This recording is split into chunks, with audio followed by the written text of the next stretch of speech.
Welcome back to my garage. Today I'm going to turn this into hopefully a working engine. I've finished all the edges and stuff on the cylinder. It just needs to be washed now after that. Finished the crankcase and halves good enough. Hopefully.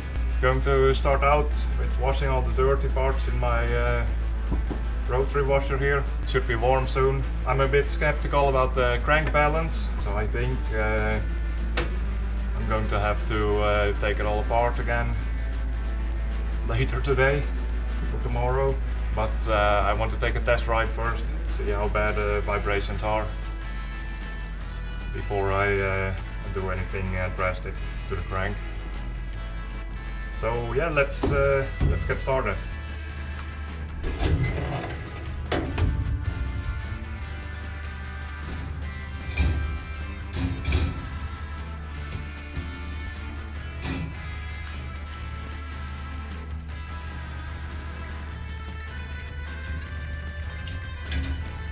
Counterbalance.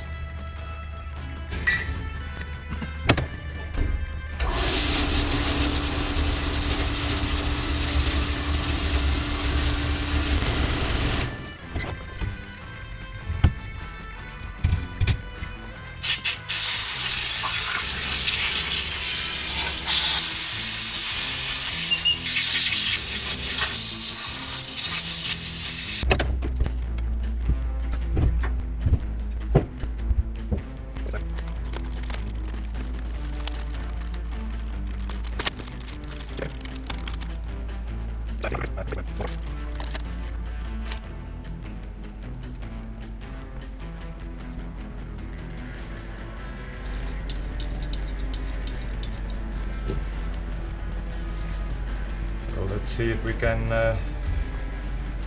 get this in here. I'm guessing no.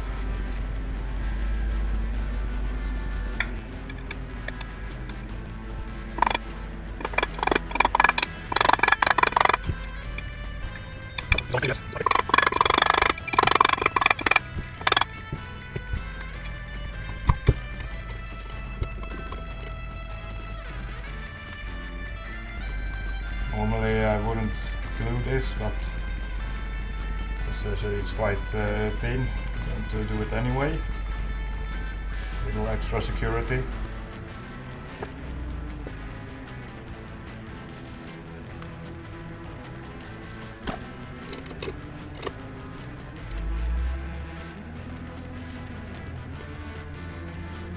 Going to leave this to harden for a bit. I forgot to put some grease on the crankshaft and the seals, so I had to take it apart again. A lot of people use oil here. I use grease. Not sure if it matters, but it makes me feel better. Let's try that again.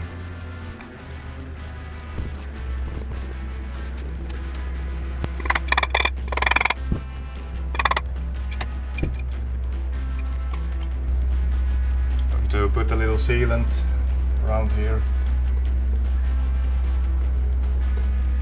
Make sure it doesn't leak.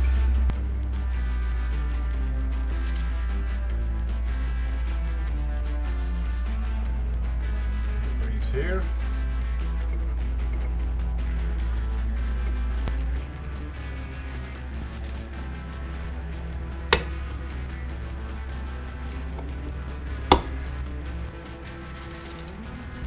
There we go, the bearing is seated on the PTO side now.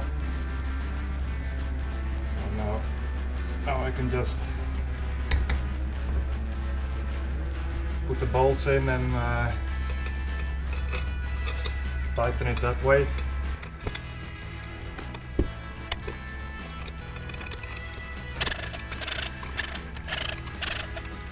Not tightening it using this, just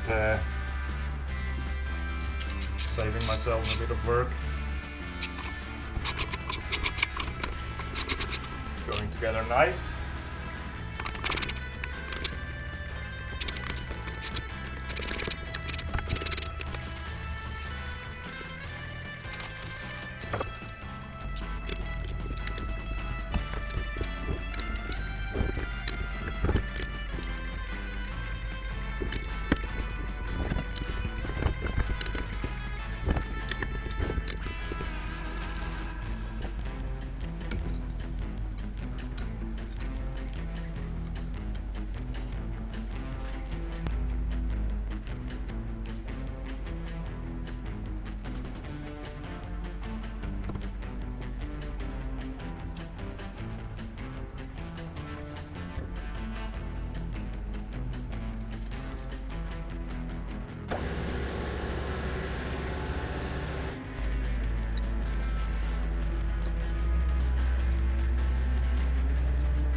spacer is going to need to be milled down a little bit later. But in order to figure out how much, I need to get the piston in place and the cylinder and everything.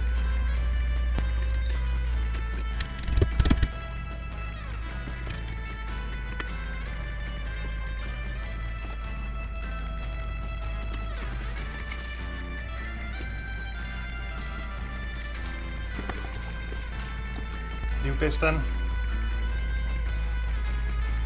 I'm just going to put it in loosely now. No rings or anything yet, just so I can figure out the spacer stuff.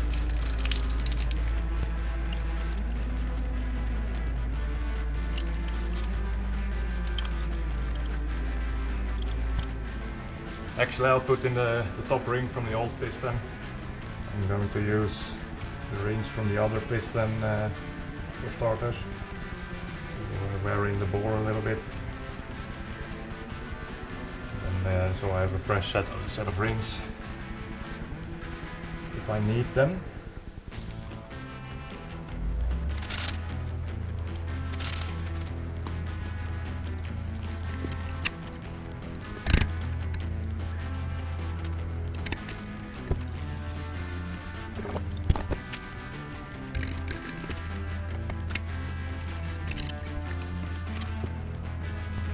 Got hung up on the gasket that's sticking out into the bore a little bit.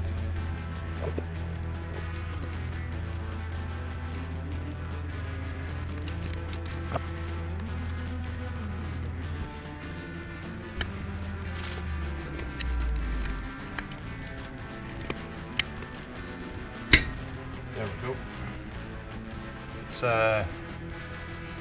It's a pretty tight fit.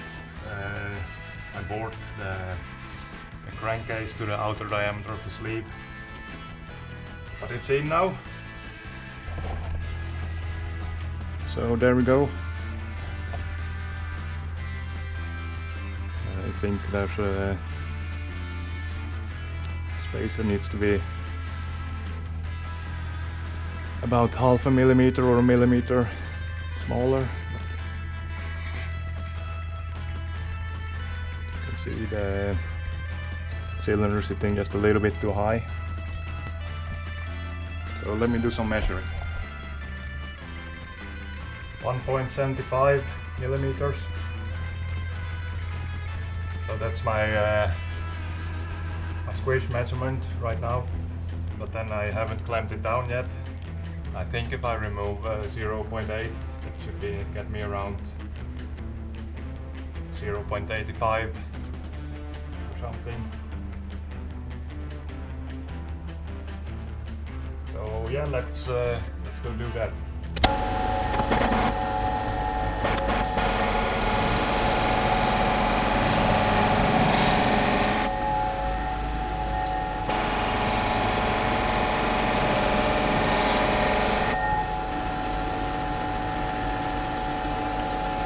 Perfect. So that came out pretty nice. Let's try putting it together again.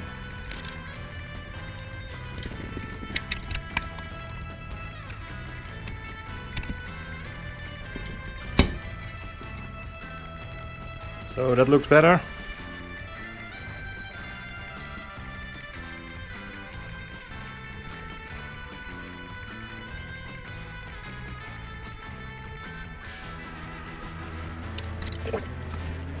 So I'm going to put some circlips in.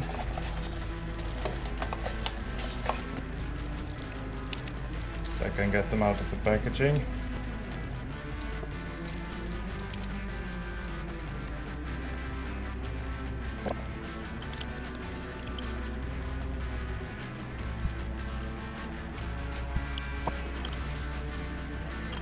Should put the other ring on too.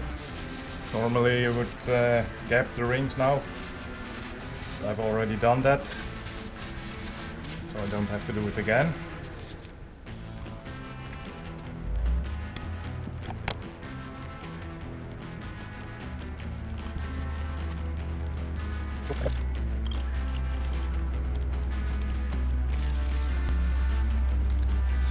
to try and get the other circlip in. Like that, so if I drop it, it doesn't go down in the crankcase.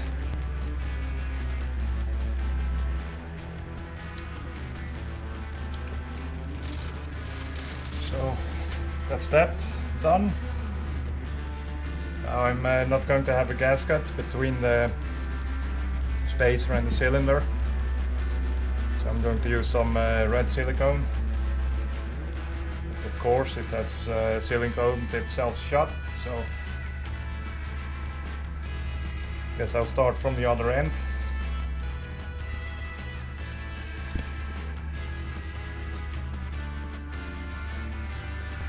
The reason I'm not using a gasket is because there's not enough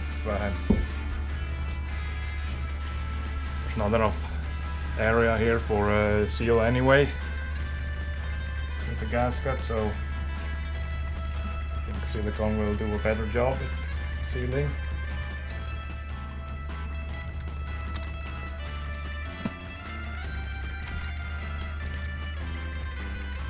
Maybe I should put it on the right way around. Might help.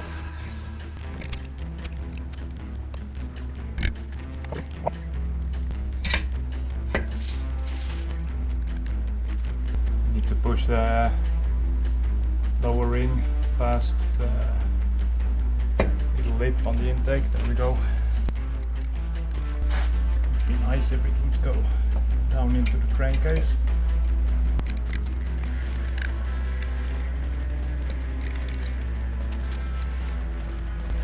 I know it will fit because it shipped like 10 minutes ago.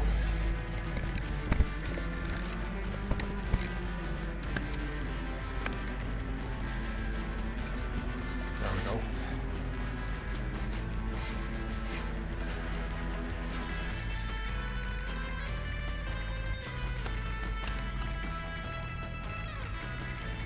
Put the O-ring in.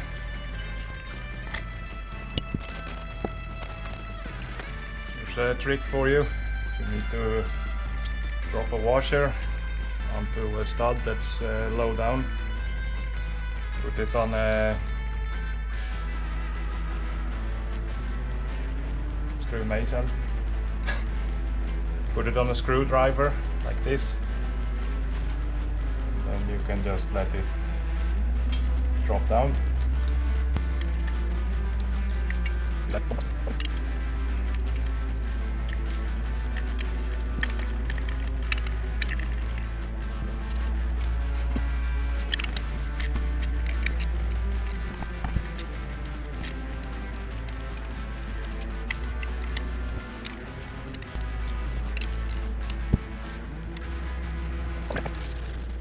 So this is where we are now. Bottom end and cylinder back together. Don't worry about the hole. There used to be a decompression valve in there. I closed all the other holes, so that doesn't do anything anymore. Twin plug because it's cool. So yeah, let's continue with the other stuff. Going to start out with putting the engine back on the engine plate, so maybe it'll stop falling over all the time.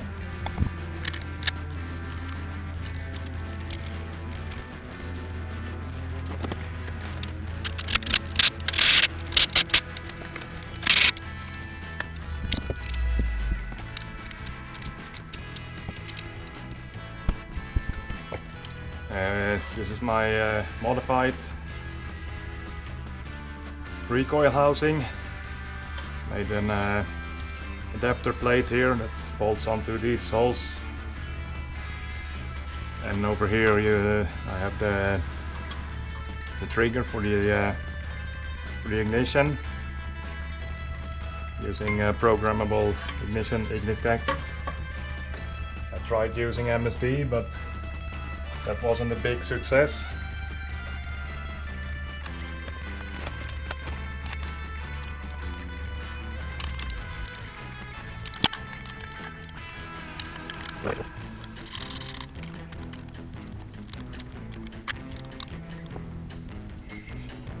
There we go.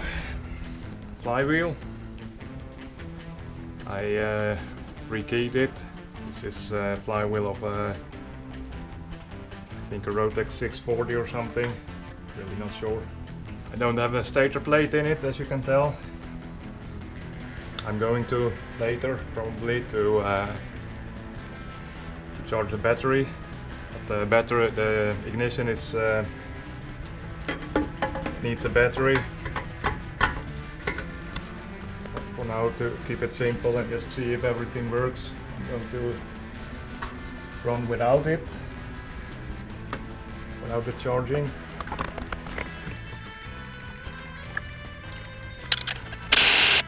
Here we have my recoil adapter, little spacer plate.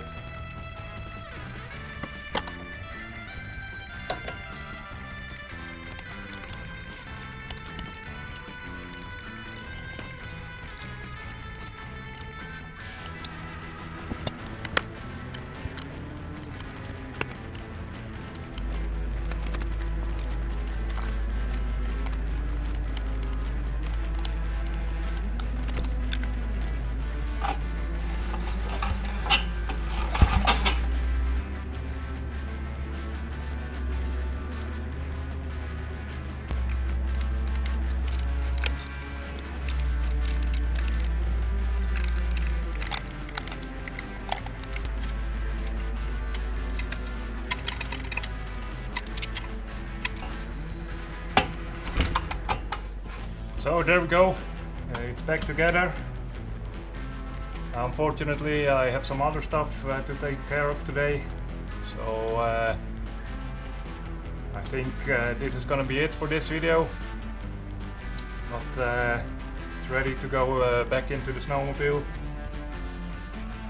And the next video we're going to start it, see if it lasts longer than 2 minutes. So thanks for watching, and see you tomorrow probably. Bye.